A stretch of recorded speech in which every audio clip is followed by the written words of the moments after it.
नमस्कार बंधुरा कुलदीप किचने आरेकटी नतून पर्वे आपनादेरके अनेक अनेक स्वागत। बंधुरा आजके आमि रान्ना करब टैंगरा माछ। এই যে ট্যাংরা মাছ নিয়েছি, বাজার থেকে এনেছি ট্যাংরা মাছ।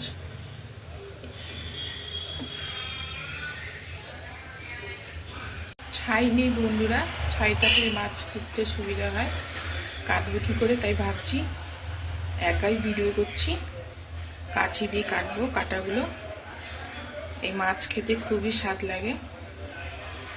ভিডিওটায় সম্পূর্ণ আমার সাথে থাকুন, আশা করি ভালো লাগবে, পাশে থাকুন।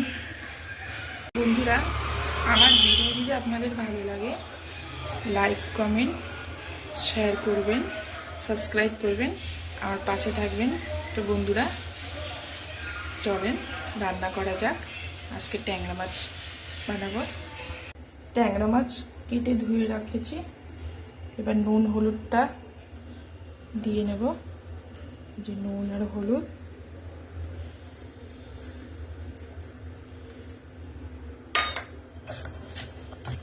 ট্যাংরা মাছটা করতে খুব অসুবিধা হচ্ছিল, যেহেতু ছাই ছিল না। ছাই থাকলে করতে সুবিধা হয় মাছ করতে।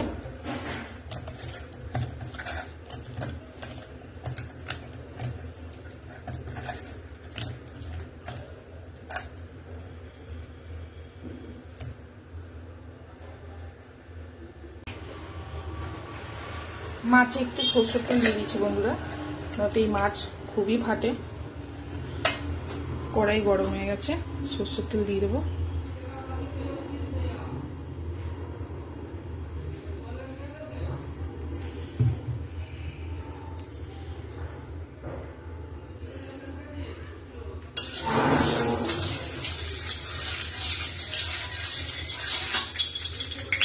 কড়াইতে দিতে না দিতে ফাটছে, এত ফাটে, ভাজতে খুব ভয় লাগে।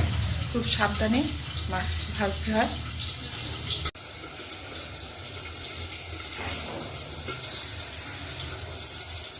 এক পিঠ করে উল্টে দিয়েছি। আঁচটা একটু আস্তে রেখেছি, বেশি জোরে রাখলে আবার খুব জোরে জোরে ফাটছে। ট্যাংরা মাছ খেতে খুবই সুস্বাদু হয়, খুব খেতে টেস্টি হয়, দারুণ লাগে খেতে। গরম ভাতে ট্যাংরা মাছ হবে সুন্দরভাবে রান্না, আর কিচ্ছু লাগে না। মাছের ঝোল দিয়ে এক থালা ভাত খাওয়া যায়। আমার খুবই পছন্দের মাছ, আমাদের ঘরে আমার দুই মেয়েও পছন্দ করে। মাছ ভাজা হয়ে গেছে, আর একটু ছিল ওটা বেশি ভাজা হচ্ছে।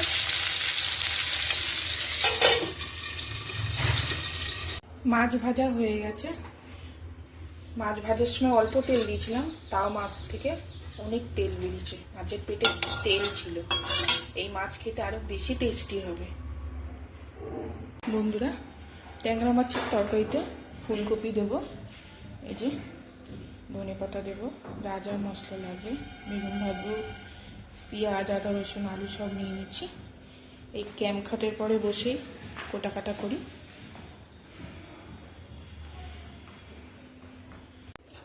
আদা রসুন কাঁচা লঙ্কা কাটা হয়ে গেছে, পেঁয়াজ কেটে ধুয়ে রাখা, ফুলকপি আর আলু, আর এদিকে বেগুন কেটে ধুয়ে রেখেছি, বেগুনও ভাজবো। নুন হলুদ দিয়ে দিচ্ছি, এখন মাখিয়ে নেবো।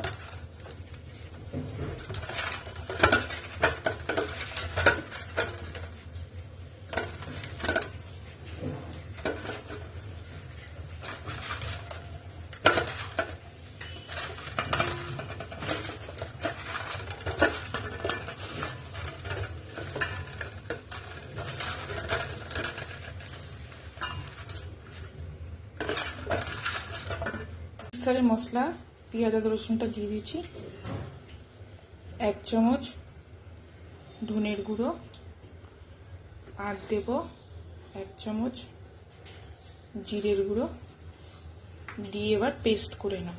বন্ধুরা মাছ ভাজার তেল ছিল কড়াইতে, তার মধ্যে আরেকটু তেল দিয়ে দেবো।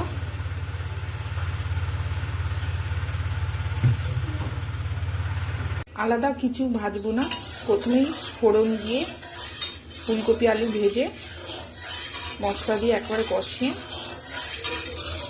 একেবারেই করে নেব। ফুলকপি আলু আলাদা ভেজে রাখবো না।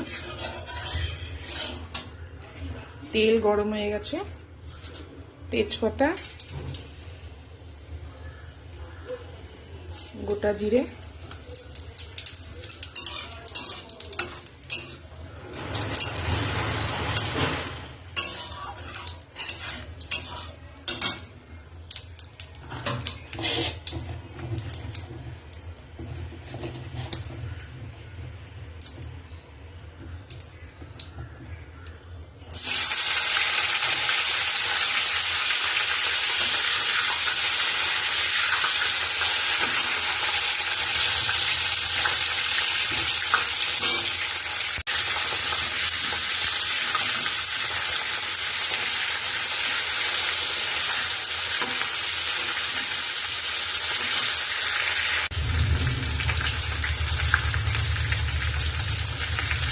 হলুদ, নুন দেবো,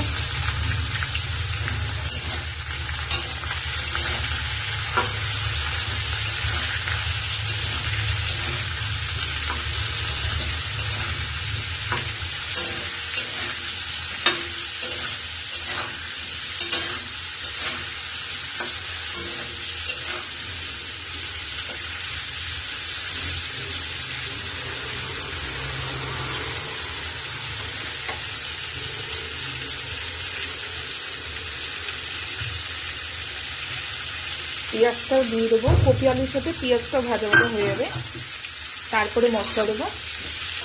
যত সময় মশলা কষাবো তত সময় পেঁয়াজ সুন্দরভাবে গলে যাবে। এইভাবে রান্না করে খেলে খুবই স্বাদ হয়।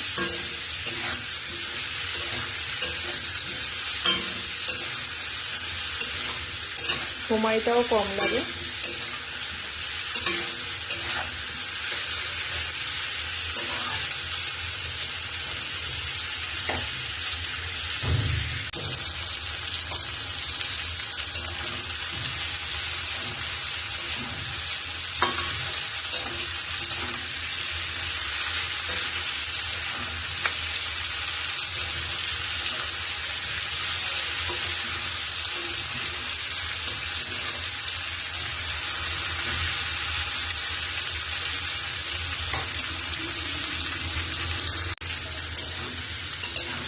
পেঁয়াজ ফুলকপি ভাজা লাল লাল করে হয়ে গেছে। এখন মশলা দিয়ে দেবো। আদা, রসুন, কাঁচা লঙ্কা, জিরের গুঁড়ো, ধনের গুঁড়ো সব পেস্ট করা হয়ে গেছে মিক্সিতে। মশলাটা আবার দিয়ে দেবো।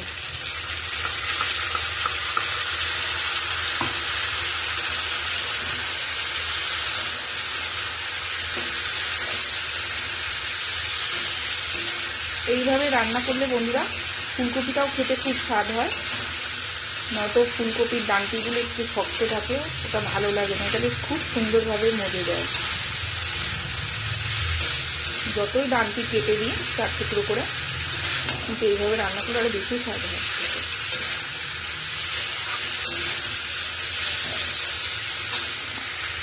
এবার গোটা টমেটোটাও দিয়ে দেবো।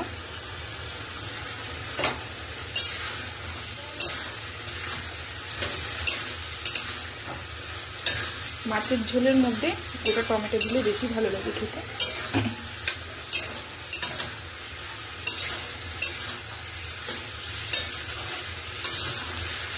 যখন টমেটোটা সেদ্ধ হয়ে যাবে তখন খুন্তি দিয়ে ফাটিয়ে দিতে হবে টমেটোটা, খুব খেতে স্বাদ হয়।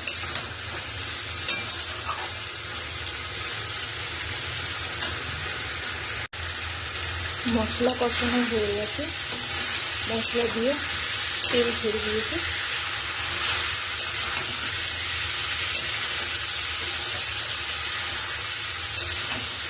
এবার জল দিয়ে দেবো, পরিমাণ মতন জল।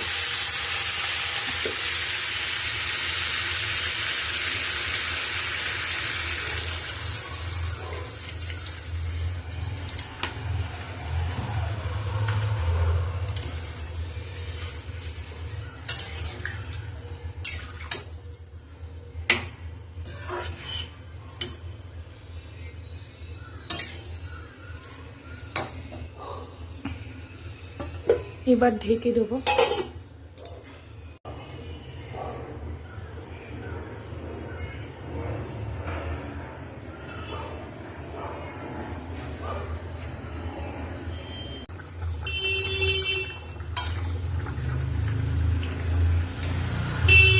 মাছের ঝোল হয়ে গেছে বন্ধুরা, এখন টমেটোটা কাটিয়ে দেবো।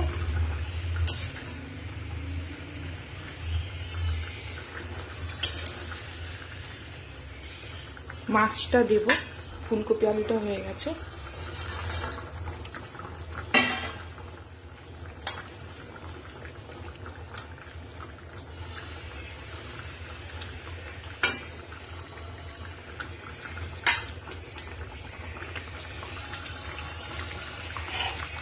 একটুখানি ঢেকে দেবো।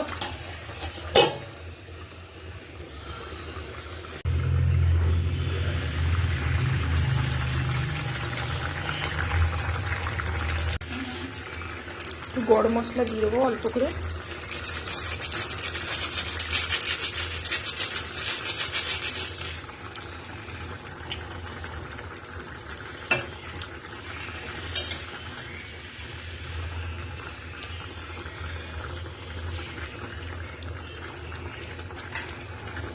আর দেবো ধনেপাতা কুচি।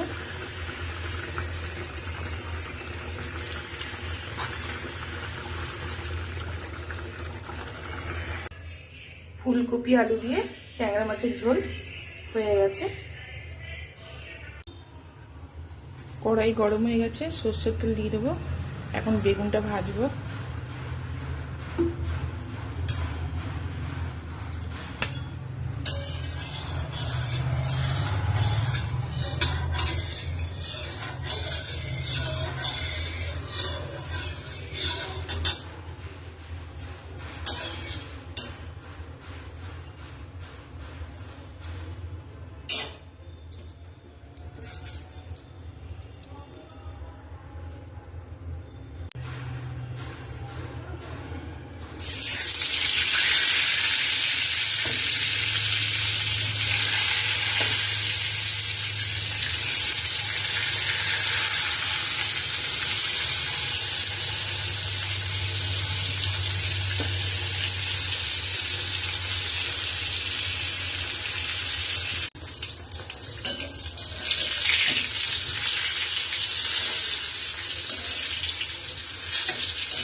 হয়ে গেছে বেগুন ভাজা, এবার খেতে বসবো।